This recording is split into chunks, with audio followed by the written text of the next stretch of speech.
avec nous pour ce club, on retrouve Pablo Pillovivien. Bonjour Pablo, bonjour, merci d'être là, rédacteur en chef de la revue Regard, et Louis Morin. Bonjour Louis, merci également d'être avec nous, journaliste politique. On va parler de l'exercice d'équilibriste qui se poursuit pour François Bayrou, le Sénat qui vote aujourd'hui sur le budget de la sécurité sociale. Comment le Premier ministre peut-il s'assurer du soutien de la droite et du centre sans braquer les socialistes de qui dépendent la censure?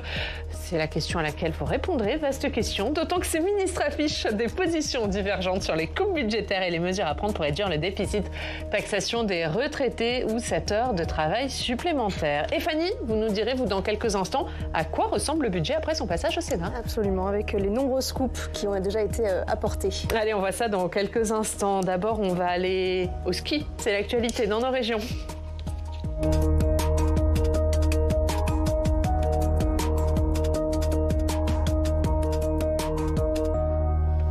Et c'est l'heure de notre reportage en région. Audrey Vuettaz nous emmène en Isère, où c'est toute une vallée qui retient son souffle. La station de ski de l'Alpe du Grand Serre, ouverte en 1938, vit peut-être son ultime saison. Après une forte mobilisation des habitants et des acteurs locaux, la station a obtenu une saison de sursis, mais la fermeture a été votée pour septembre prochain.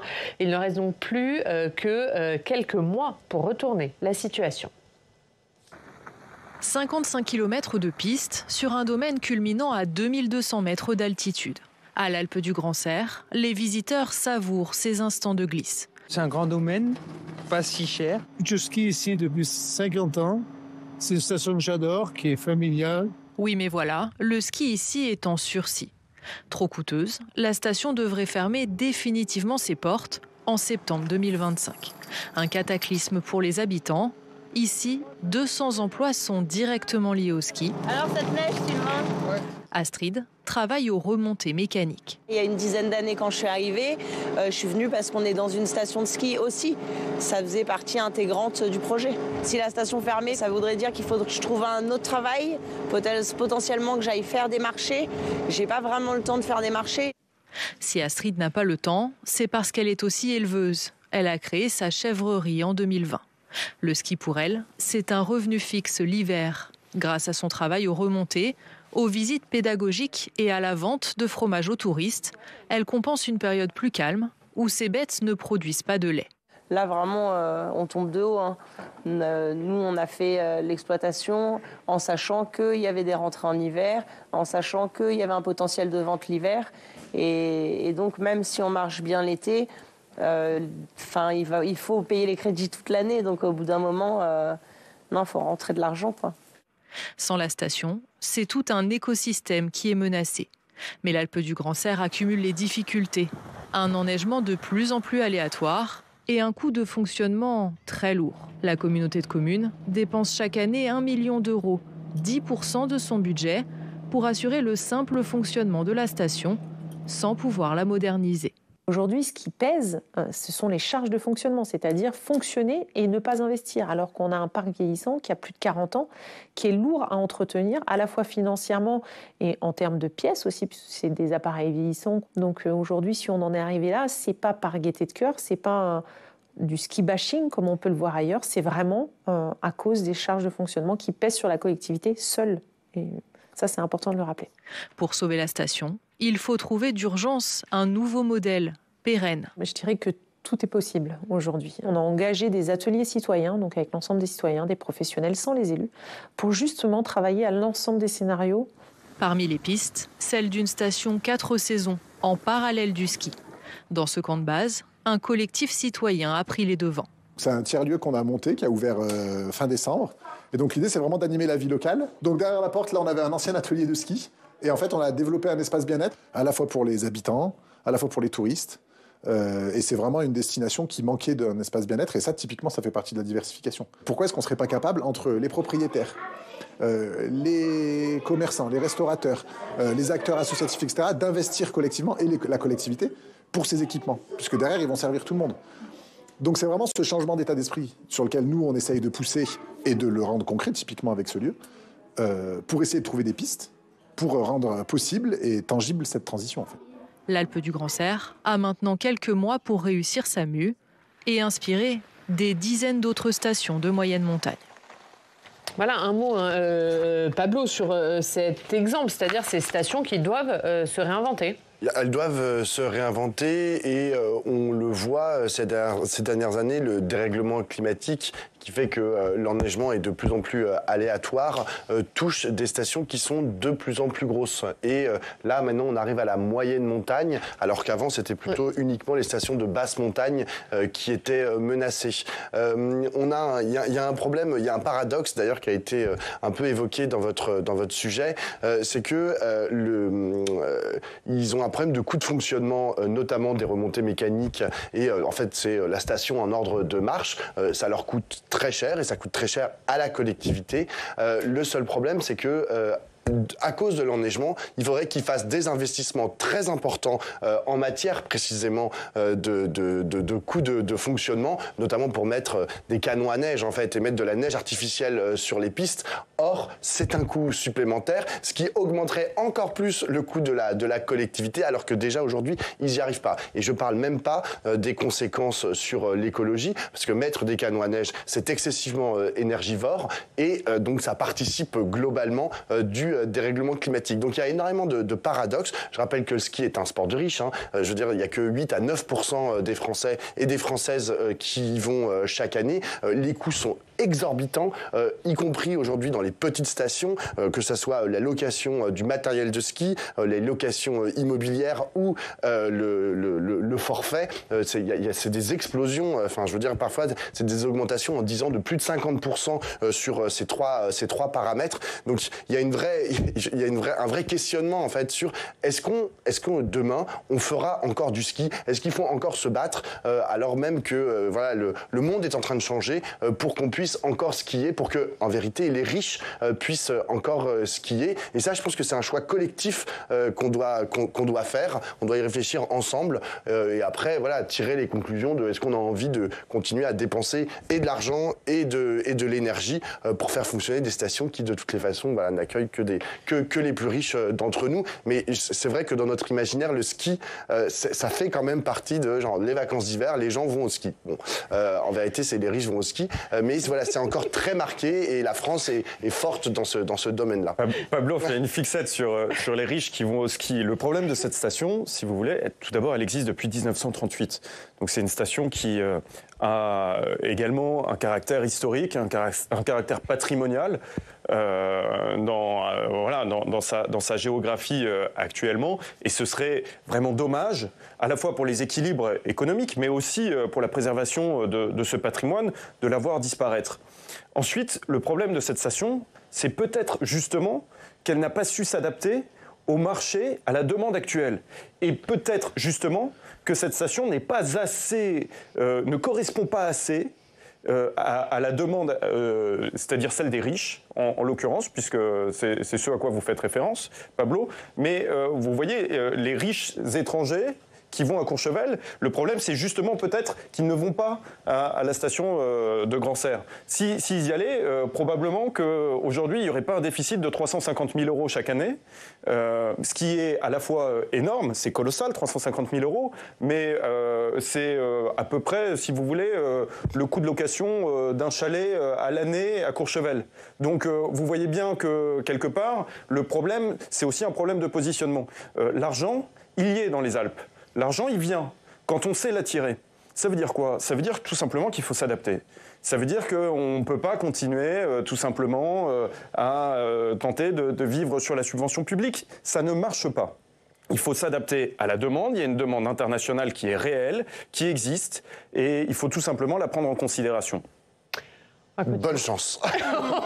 Voilà. Le libre marché, je suis pas sûr que le libre marché puisse résoudre toutes les questions, notamment la question du dérèglement climatique. Mais si tu y crois. Et il y a de toute façon, enfin en l'occurrence, si vous voulez, le dérèglement climatique, il est aussi bien dans cette station de la Grand-Serre qu'à Courchevel. Hein. Non, mais c'est un peu plus haut, Courchevel. Et ils ont un peu plus de moyens pour mettre des gros canons à neige. Oui, enfin au bout d'un moment, ça suffira pas. Donc il va bien falloir s'adapter quand même. Si les Saoudiens payent. Voilà, là, on part dans un débat. Allez, on va parler argent, on va parler budget. Le Sénat vote aujourd'hui sur le budget, un vote sans grand suspense. La majorité sénatoriale soutenant le texte, mais pas les socialistes, de qui dépend de la censure du gouvernement à l'Assemblée. Alors François Bayrou va devoir encore discuter, d'autant qu'une certaine cacophonie règne au gouvernement sur les mesures à prendre. On voit ça avec Samia Dechir. Où trouver des recettes supplémentaires?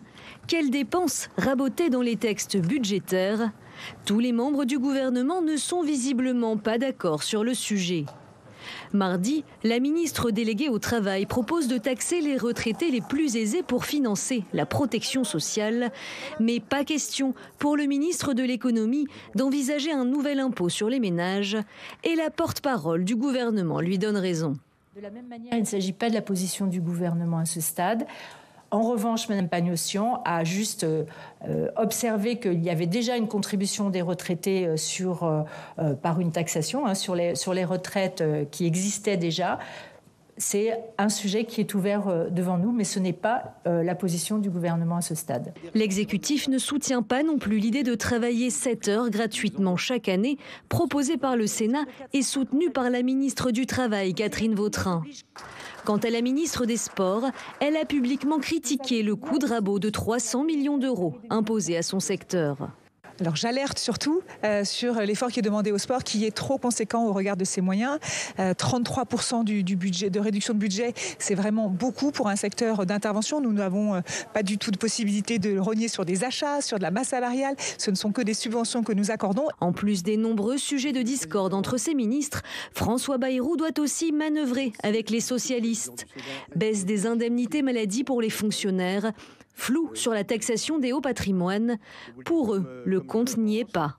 C'est assez mesquin, c'est inutile, c'est vraiment pour moi antisocial et on va y revenir. Le gouvernement est prêt manifestement à rouvrir des négociations entre le vote du budget qui aura lieu demain, et vous avez raison de le dire que nous ne le voterons pas, nous voterons même contre ce budget ici au Sénat. La CMP, la commission mixte paritaire est prévue le 30 janvier, donc nous avons du temps.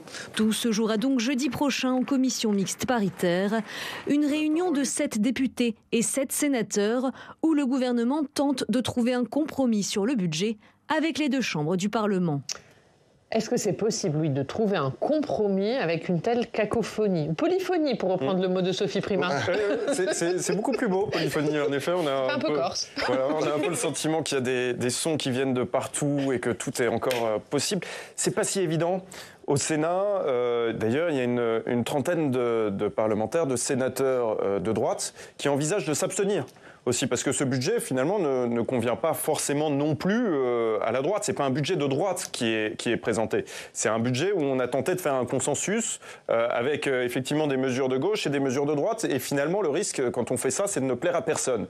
Bon, en même temps, effectivement, avec cette majorité fragile, on voit mal comment il pourrait en être autrement. C'est pas évident. On voit bien que Patrick Kanner, lui, veut voter contre. Tout ça va terminer en CMP, dont on ignore encore aujourd'hui l'issue. Est-ce que on va avoir une CMP, une commission mixte paritaire qui va être concluante ou pas? On n'en sait rien. Et si elle ne l'est pas, on va repartir pour un tour. Donc, pour le coup, l'inconnu n'a jamais été aussi élevé qu'aujourd'hui. Oui, polyphonie, je trouve que c'est un terme bien sympathique parce que polyphonie sous-entend une harmonie. Et je fais référence notamment aux polyphonies corses. Si, genre, polyphonies corses sont très harmonieuses. Le problème, c'est que là, il y a tout sauf de l'harmonie. On a des ministres qui font partie d'un même gouvernement qui disent des choses différentes sur une foultitude de sujets. On a vu la ministre des Sports qui était pas d'accord avec le coup de rabot pour son ministère. On a vu rarement d'accord. Hein. Il y a rarement un ministre qui dit c'est génial ce coup de rabot. Non, mais parfois ils se taisent en fait et ils rongent leurs freins en silence. Là, elle le fait publiquement au micro de Public Sénat. Il y a la ministre du Travail qui est pas d'accord, qui fait une proposition avec laquelle plutôt le ministre de l'Économie n'a pas l'air tout à fait raccord sur la question des 7 heures de travail gratuit en plus par an. Donc il y a une ils savent pas trop où ils vont en vérité. Mais ça, c'est le propre de ce gouvernement, du gouvernement précédent de Michel Barnier, c'est-à-dire qu'il tâtonne. Il n'y a pas le principal problème, c'est qu'il n'y a pas de direction en fait qui est donnée aujourd'hui à la politique du gouvernement et de facto au budget, que ce soit pour la sécurité sociale ou pour le budget de l'État. Et ça, c'est ça le sujet. C'est-à-dire qu'ils n'ont pas vocation en fait à créer une dynamique susceptible d'emporter une majorité de sénateurs et de députés sur la question du budget. Ils ne le cherchent pas. Ils font point par point et ils pensent que réfléchir ligne budgétaire par ligne budgétaire, ça va réussir à contenter tout le monde. Bah non, en fait, ça marche pas comme ça la politique. La politique, c'est des dynamiques sous-jacentes qui, au bout d'un moment, réussissent à subsumer effectivement les différences ou les envies, les appétits des uns et des autres. Il faut replacer quand même les choses dans leur contexte, hein. C'est-à-dire que François Bayrou est là aujourd'hui depuis à peu près un mois, qu'effectivement il n'y a pas de majorité et donc évidemment qu'il est obligé d'y aller à tâtons. Il ne va pas arriver avec une ligne directrice ferme en disant ce sera comme ça et puis c'est tout. S'il fait ça, vous diriez d'ailleurs quel gouvernement autoritaire, ça n'a pas de sens, il n'a pas conscience justement de ne pas avoir de majorité, il va être balayé tout de suite, ce n'est pas la bonne méthode non plus. Donc forcément, aujourd'hui, on est dans une situation où il n'y a pas de méthode parfaite. Voilà, il n'y a pas, si vous voulez, effectivement une ligne directrice qui est écrite en amont avec une fermeté obligatoire. Voilà, il faut y aller à tâtons, il faut effectivement avoir du consensus, aller chercher le consensus, il faut émettre des propositions qui vont faire débat, qui vont être rejetées pour certaines et qui vont pour d'autres. Et effectivement, moi je pense que la proposition des 7 heures, par exemple, je ne sais pas si on va y revenir. Ah ben tout de suite, vous me faites bien la transition, Louis. Allez, on va y revenir. Cette proposition des 7 heures de travail supplémentaires par an sans rémunération, ça figure dans le texte qui a été voté au Sénat, mais pas dans l'accord conclu entre députés et sénateurs. Et ça revient sur le devant de la table. On va écouter ce qu'en pense le ministre de l'économie, Éric Lombard, invité ce matin de France 2. Les partenaires sociaux sont saisis de cette question. Ils sont moi, contre, je leur fais... Qu'on travaille gratuitement, les partenaires sociaux, je vous l'annonce, ils disent non. Eh bien, s'ils sont contre, le Premier ministre arbitrera, mais je pense que nous ne le ferons pas. Ah, est-ce qu'il faut remettre ce débat sur la table avec le Parlement, évidemment, et avec les partenaires sociaux, Pablo? C'est la pièce des idées. Alors d'abord, les partenaires sociaux ne sont pas du tout d'accord, enfin, surtout les syndicats de salariés. Enfin, je ne vois pas qui peut être d'accord lorsque, que ce soit la CFDT, FO ou la CGT, UNSA, tous. Je ne vois pas comment ils peuvent dire, bon, bah, c'est super de travailler 7 heures en plus, totalement gratos. Enfin, je veux dire, c'est une logique, d'ailleurs, qui est complètement contraire à ce que François Bayrou avait dit dans son discours de politique générale, où il avait dit le travail doit payer. Alors il nous annonce ça dans son discours de politique générale il y a 10 jours, et aujourd'hui il nous dit alors en fait le travail doit payer, mais attendez, pendant 7 heures, non, le travail ne va pas payer et vous allez travailler gratos. Non, c'est absolument... Pour financer, on le précise, la branche autonomie, la dépendance. Pour financer, exactement. Mais franchement, faire travailler 40 millions d'actifs 7 heures gratuitement pour éviter de taxer 7 milliardaires, moi, c'est un peu compliqué, je trouve, à faire passer auprès des Français.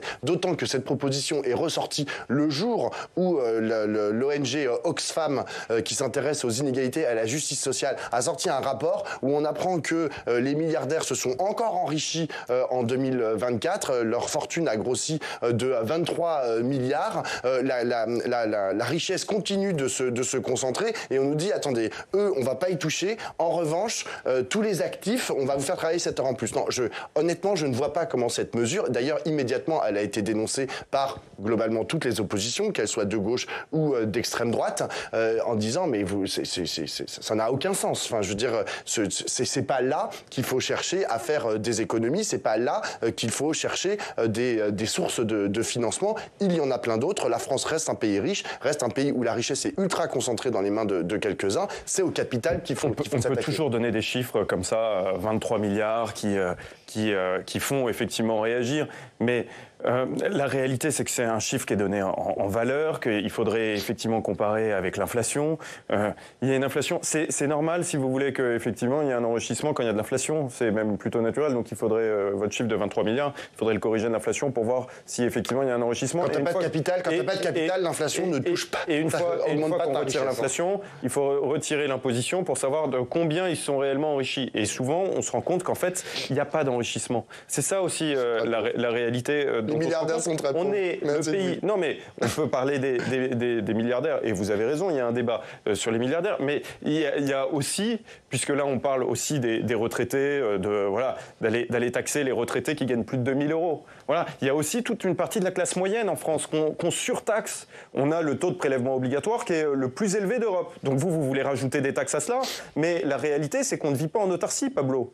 On est dans un pays qui vit dans une économie mondialisée. Si on retaxe des gens qui sont déjà hyper taxés, tout ce qui va se passer, c'est qu'on va faire fuir la création de richesses. Alors, si je puis me permettre, les milliardaires sont les moins taxés. Ils sont moins taxés que toi et moi, les milliardaires. C'est ce qui se passe depuis des années, Pablo. On fait fuir la création de richesses. L'intérêt, c'est vous voyez, c'est pas de faire fuir les riches, c'est au contraire de tenter de les attirer pour qu'on crée davantage de richesses en France et que tout le monde en profite. C'est ça réellement l'intérêt depuis des années. C'est quoi les chiffres des riches qui partent, genre Bernard Arnault il est parti, parlons de la quantité de travail, puisque c'est le débat. On veut donc demander 7 heures de travail en plus. Vous savez combien de temps on travaille annuellement en France par rapport aux autres pays de l'Union européenne? En France, on travaille 1673 heures par an. 1673 heures. La moyenne européenne, vous savez à combien elle est? Elle est à 1792. Ça représente 3 semaines de travail en plus chaque année dans la moyenne des pays de l'Union européenne. On voit bien que, si vous voulez, il y a une distorsion qui est pas possible. On ne peut pas être compétitif avec cette quantité de travail. Au bout d'un moment, il y a des sujets qu'il faut remettre sur la table. Lorsqu'on voit qu'on travaille beaucoup moins et qu'on surtaxe la création de richesses, il y a un problème en France. C'est pas comme ça qu'on va réussir à résoudre le problème. Et dans le même temps, on continue de s'endetter. On continue d'avoir un déficit à plus de 6%. Alors là, on table sur 5,4%, mais ça reste colossal, 5,4%. Et donc, si on s'endette, c'est les générations futures qui vont en pâtir. C'est pas comme ça qu'on va réussir à assainir nos finances publiques, Pablo. J'avoue que j'ai pas très bien compris la logique. Si c'est s'aligner sur le toujours pire, c'est-à-dire qu'on pourrait aussi me comparer avec, je sais pas moi, les pays asiatiques qui travaillent peut-être encore plus et me dire, alors regardez, là-bas ils travaillent 2000 heures, donc on travaille 2000 heures par an parce que... Non, l'intérêt c'est de se comparer avec ce qui est comparable, Pablo. Et ce qui est comparable, c'est justement les pays de l'Union européenne. Mais encore une fois, moi je suis désolé, ce n'est pas comparable. On a un système, aujourd'hui en France, là, les autres pays ont leurs histoires qui leur sont propres. Nous, en France, on a une histoire. En fait, on s'est battu pour essayer de travailler de moins en moins et d'avoir des qualités. Est-ce que vous avez l'impression que ça nous rend heureux de travailler moins? Peut-être que justement, la question, ce serait plutôt l'épanouissement au travail. L'épanouissement dans la création de richesse. Tout à fait d'accord, c'est très important. Mais d'ailleurs, c'est des combats qui sont conjoints et qui ont été portés par les syndicats salariés et les partis de gauche depuis à peu près 100 ans. Le travail, c'est la contribution à la société. C'est contribuer justement à créer de la valeur pour les autres. C'est ça le travail. C'est tout à fait juste. On peut tenter de travailler moins, toujours d'aller sur ce débat-là, c'est-à-dire de contribuer moins à la création de richesses pour les autres, ou alors on peut tenter de se dire comment est-ce qu'on fait justement pour que tout le monde travaille davantage sans avoir le sentiment de travailler. Voilà, de contribuer Louis, la solution, à la société, à la vie de la société. On revient quand même et pérenne à la proposition qui est soulevée par le gouvernement, sans être vraiment soulevée, mais enfin bon, peu importe, c'est-à-dire de travailler 7 heures gratuitement. Oui. Et ça, vous trouvez ça logique?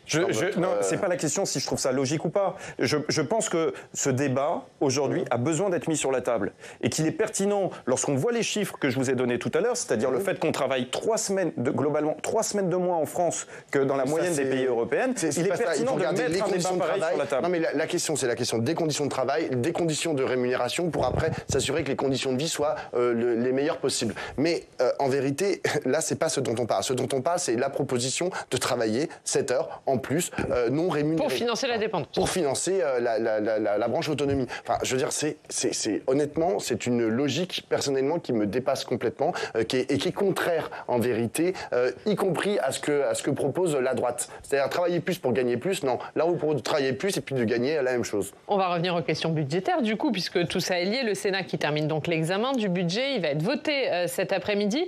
Fanny, dans quel état le texte est sorti du Sénat? Eh bien, c'est un texte amendé par de nombreuses coupes qui arrivent au vote. L'une des plus importantes, eh bien, ça concerne l'écologie. Le Sénat a adopté 2 amendements. Alors l'un du gouvernement actuel, l'autre du précédent gouvernement. Amendement qui prévoit une baisse de près d'1 milliard d'euros des moyens de la transition écologique et du développement durable. Hier, lors de la séance de questions au gouvernement, le sénateur écologiste Yannick Jadot a exprimé sa colère. Écoutez. Avec le budget qui sacrifie l'écologie, avec la remise en cause de la science, des faits et du fondement rationnel de nos politiques publiques, n'êtes-vous pas en train de sortir la France de l'accord de Paris par la petite porte ?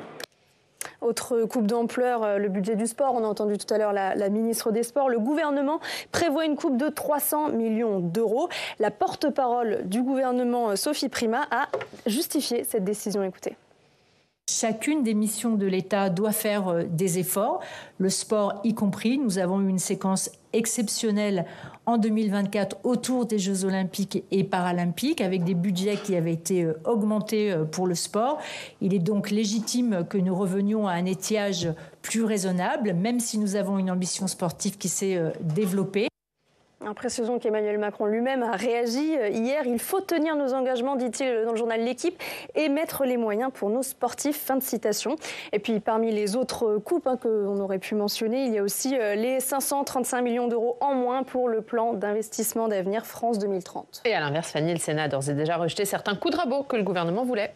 Et oui, il y a 2 jours, il a rejeté un amendement du gouvernement qui rabotait le dispositif MaPrimeRénov', la principale aide à la rénovation énergétique des logements en France. Écoutez la sénatrice Les Républicains des Alpes-Maritimes, Dominique Estrosi-Sassonne. Compte tenu de ce coup de rabot qui est drastique, avec des conséquences qui ne sont pas neutres pour l'ensemble de nos concitoyens, en aucun cas nous ne pouvons accepter ce vote de cet amendement. Le Sénat a également rejeté un amendement qui prévoyait 52 millions d'euros d'économies dans l'enseignement scolaire.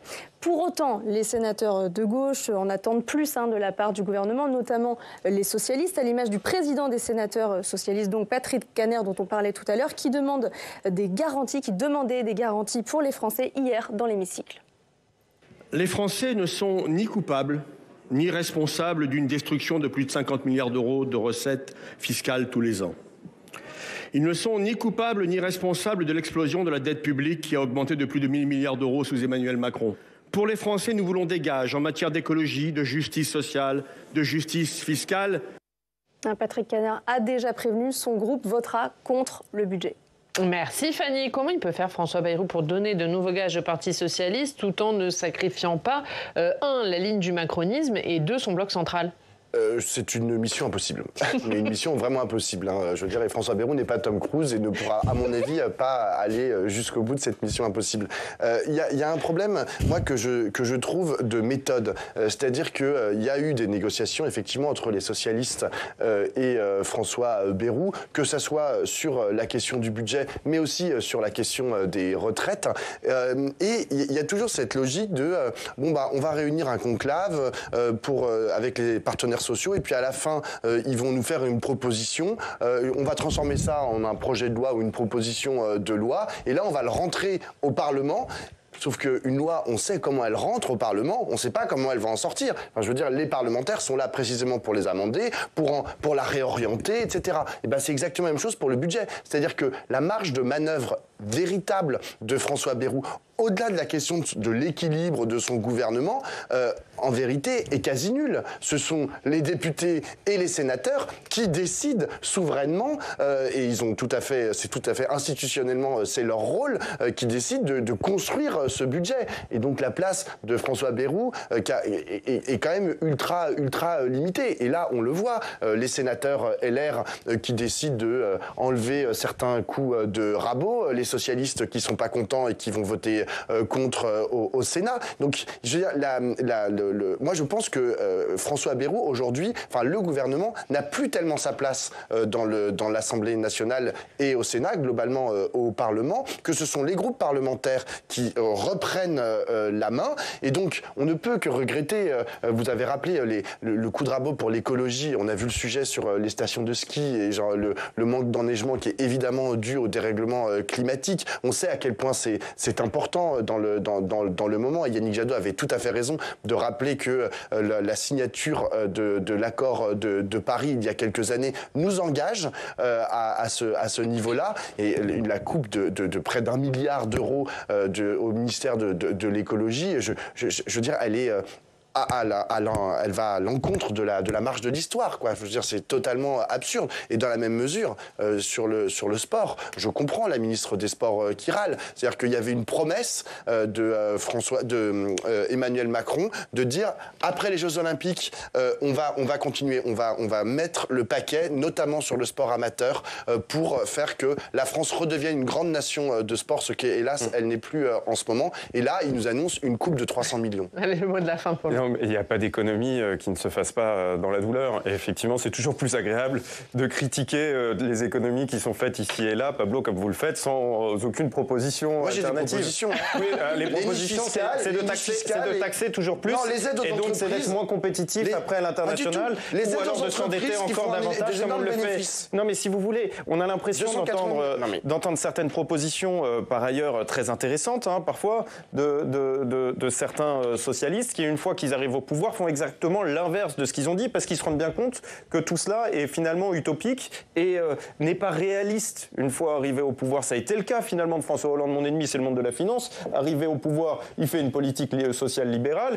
et puis dès qu'il quitte le pouvoir, il revient à ses convictions d'origine. C'est facile, si vous voulez, c'est facile, mais je pense que ça n'honore pas déjà la fonction politique de le faire. Je pense que ça rajoute de la défiance de la population vis-à-vis de nos représentants politiques d'agir ainsi. Et je pense qu'au bout d'un moment, il faut avoir un discours de sincérité, d'authenticité, un discours réaliste par rapport à notre situation budgétaire et éviter d'arriver dans toujours les mêmes écueils que l'on connaît depuis des décennies, c'est-à-dire une augmentation des prélèvements obligatoires qui nous mène à une baisse de la compétitivité et c'est-à-dire à une augmentation du déficit public qui nous mène à un endettement absolument exceptionnel. Merci à tous les deux, vous reviendrez débattre.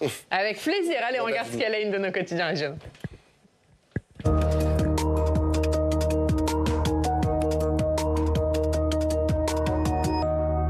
Et Fanny, on commence avec cette actualité en Allemagne. Et oui, elle fait la une des journaux. Dernière nouvelle d'Alsace et l'Alsace. 2 personnes ont été tuées hier lors d'une attaque au couteau dans un parc public dans le sud du pays. Les victimes sont un homme de 41 ans et un enfant de 2 ans. La police allemande dit avoir arrêté un suspect, un Afghan de 28 ans. Ses motivations, dit-elle, ne sont pas connues, mais d'après la presse locale, ce suspect souffrirait de troubles psychiques. Selon les autorités, il avait été signalé au moins à 3 reprises pour des actes violents ayant donné lieu justement à un traitement psychique. Retour en France avec la crise de l'hôpital. Oui, c'est notamment le Courrier de l'Ouest qui nous en parle. L'hôpital français, dit le journal, n'est pas remis de la crise du Covid. Il y a plus de 4 ans. En 2023, la Fédération des hôpitaux publics observe encore un sous-recours aux soins en chirurgie digestive, en cardiologie, aux greffes, aux soins liés au système nerveux par rapport au niveau attendu. Avec le Covid, il faut rappeler que certains blocs opératoires ont fermé et n'ont jamais été rouverts. Autre problème dans nos hôpitaux, une crise des ressources humaines sans précédent. D'après le syndicat des infirmières hospitalières, 60 000 postes d'infirmières resteraient aujourd'hui, par exemple, vacants dans les hôpitaux publics et privés. Les salariés d'Arkema en Isère s'inquiètent. Oui, ils sont même sous le choc. D'après le Dauphiné libéré, 154 emplois pourraient être supprimés sur les 344 du site de Jarry en Isère, d'après l'entreprise. Les salariés ont donc voté il y a 10 jours la grève totale, en cause principalement d'après eux le manque de garantie, c'est le terme qu'ils emploient, et de visibilité sur la pérennité du site. Des représentants de la direction d'Arkema doivent se rendre aujourd'hui sur le site de Jarry pour présenter à ses salariés le plan de sauvegarde de l'emploi. C'est un fléau qui pénalise beaucoup d'entre nous. Les pannes d'ascenseurs, Ouest France, y consacre sa une. Exactement, 1,5 million de pannes recensées chaque année. Des pannes qui parfois durent même plus d'1 an, imaginez-vous. Parce que les pièces de rechange mettent du temps, tout simplement, à arriver. Alors pour beaucoup de Français, ce n'est pas une simple contrariété, c'est parfois un vrai handicap. Et la situation est d'autant plus alarmante que 3 Français sur 10 auront bientôt plus de 60 ans avec parfois des problèmes de mobilité. Les députés socialistes vont défendre aujourd'hui une proposition de loi qui oblige les ascensoristes à tenir des délais restreints pour les réparations et à faire des stocks. Un petit mot sur une institution française qui disparaît ? Oui, c'est la Voix du Nord qui nous parle du dernier Macumba de France qui ferme ses portes en février. Voilà, Macumba non emblématique des années de gloire des boîtes de nuit. Pour beaucoup, c'est la fin d'une époque puisque les discothèques sont de moins en moins nombreuses en France. Sachez, si vous êtes nostalgique de cette époque, Oriane, que vous avez... Non, mais maintenant j'ai la chanson dans la tête. Moi aussi, avec Pablo, on va la chanter. Un plan de défense des Macumba. Vous avez Si vous y tenez, vous pouvez y aller jusqu'au 23 février. Rachida Dati, on a annoncé. Merci Fanny. Bravo Rachida. Voilà, merci Pablo, merci Louis. On parlera des Macumba, on chantera la chanson. Merci à tous de nous avoir suivis à 18h. Vous avez rendez-vous avec Thomas Hugues pour Sens Public. Très bonne journée, à demain.